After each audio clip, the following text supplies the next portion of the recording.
Bonjour à toutes et à tous et je suis ravie de vous retrouver dans cette nouvelle vidéo du programme de Dorine, le chinois a dit. Aujourd'hui, nous allons voir ce que nous pouvons mettre en place pour améliorer la qualité de notre sommeil.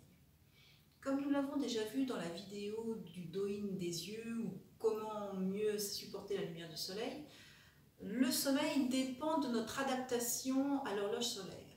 Plus nous captons de lumière en journée, plus nous produisons de la mélatonine, l'hormone qui ralentit notre activité physiologique et qui participe à notre endormissement et à la qualité de notre sommeil.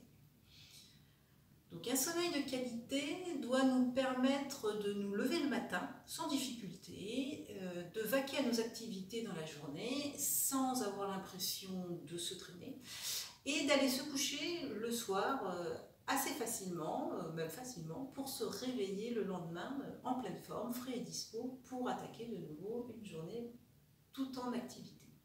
Donc, plusieurs facteurs peuvent venir perturber la qualité et la quantité de sommeil nécessaire à chacun et qui, bien sûr, est variable d'une personne à l'autre. Donc, l'activité professionnelle a souvent un impact important sur notre sommeil, d'une part par le rythme qu'elle impose, le travail de nuit ou le travail en 3-8 demande une adaptation particulière qui perturbe notamment le cycle par rapport au cycle solaire. D'autre part, le stress que l'activité peut générer, la pression qu'il faut toujours être plus performant, d'être toujours à la hauteur, ou de ne pas fournir suffisamment sur un temps qui lui ne s'allonge pas. Mais c'est aussi un stress qu'on peut également retrouver dans le cadre familial, dans la gestion du quotidien. Donc tout ce stress répété au fil des jours crée des désordres physiologiques qui peuvent générer des troubles hormonaux et métaboliques et empêcher un retour au calme propice au sommeil. Mais le sommeil peut également être perturbé par des douleurs, des problèmes de digestion ou des troubles respiratoires comme l'apnée du sommeil ou le ronflement.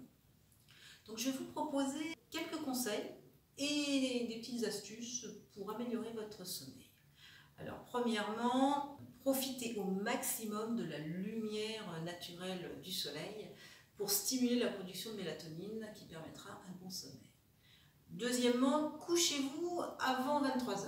On dit que ce sont les heures qui comptent double et c'est surtout avant minuit puisque après on a production de cortisol qui lui est une hormone qui permet l'éveil du corps.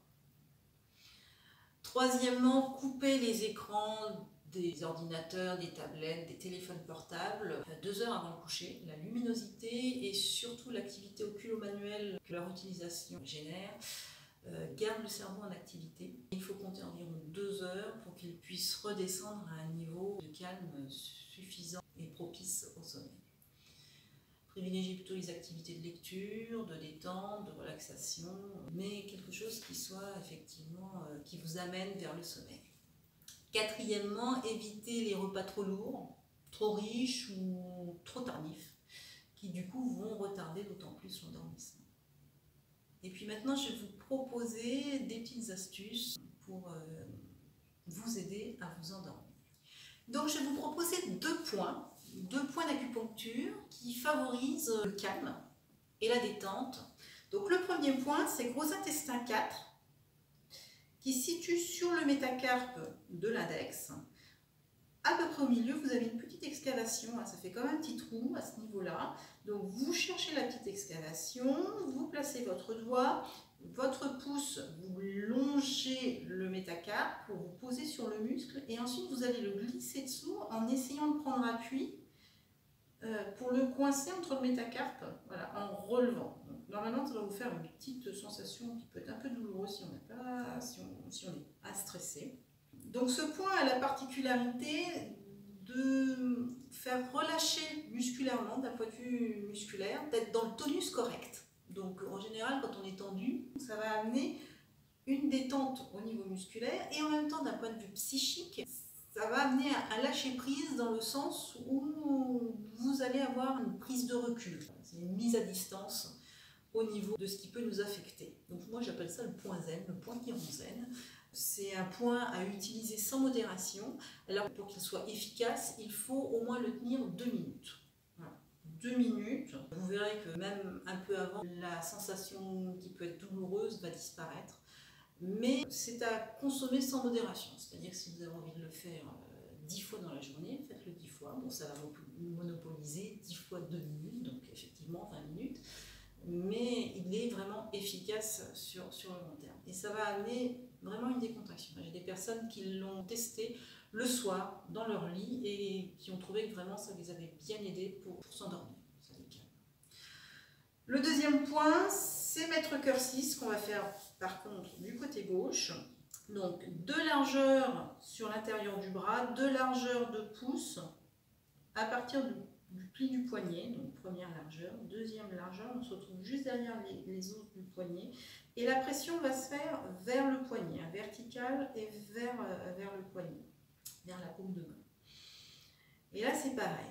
Donc c'est un point mettre cœur 6 qui a la particularité de ramener le sang au cœur, donc de ramener le sang en interne.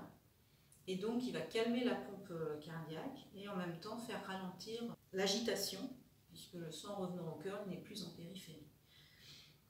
Donc, intéressant au niveau physiologique, puisqu'il va vous mettre effectivement dans un calme qui sera propice au sommeil. Donc là aussi, alors là, je ne vous dis pas forcément de tenir 2 minutes, hein, vous pouvez le faire également au moment de vous coucher, ou si vous vous réveillez la nuit. Donc, si vous êtes couché, pensez à plutôt vous coucher sur le côté droit et puis c'est la pression du bras, le poids du bras qui viendra faire la pression sur votre pouce plutôt que l'inverse. Ce sera plus facile pour effectivement s'endormir. Et puis la troisième astuce que je vais vous donner, c'est d'imiter ce que j'appelle imiter la respiration du sommeil, qui consiste à inspirer sur un certain nombre de temps et expirer sur un temps plus long. Donc par exemple, on va inspirer sur 4 temps et expirer sur 6. Après, c'est à vous de trouver votre rythme qui vous convient. Et ça va favoriser également l'endormissement. Je vous montre. Donc quand vous êtes allongé dans votre lit, vous prenez une position confortable. Et le but va être d'inspirer et de souffler calmement. Donc vous prenez 2-3 grandes inspirations et ensuite on va imiter la respiration du sommeil. Donc vous allez inspirer sur par exemple 4 temps, 1, 2, 3, 4 et vous allez expirer sur 6 temps. 1, 2, 3, 4, 5, 6. 4, 1, 2, 3, 4, 5, 6.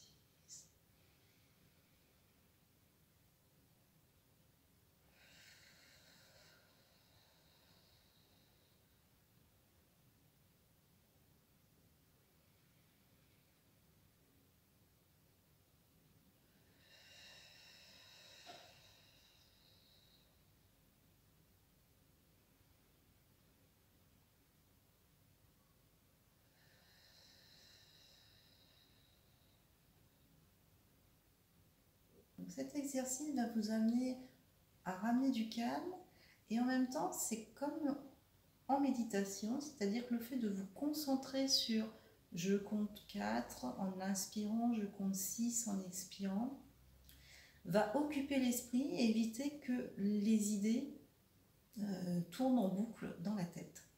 Et donc va favoriser un retour au calme et à vous endormir. Avec ces quelques conseils, j'espère que vous allez retrouver calme, sérénité et sommeil. Je vous souhaite une excellente journée et je vous dis à très bientôt dans une prochaine vidéo. Bonne pratique à tous, à très bientôt, au revoir.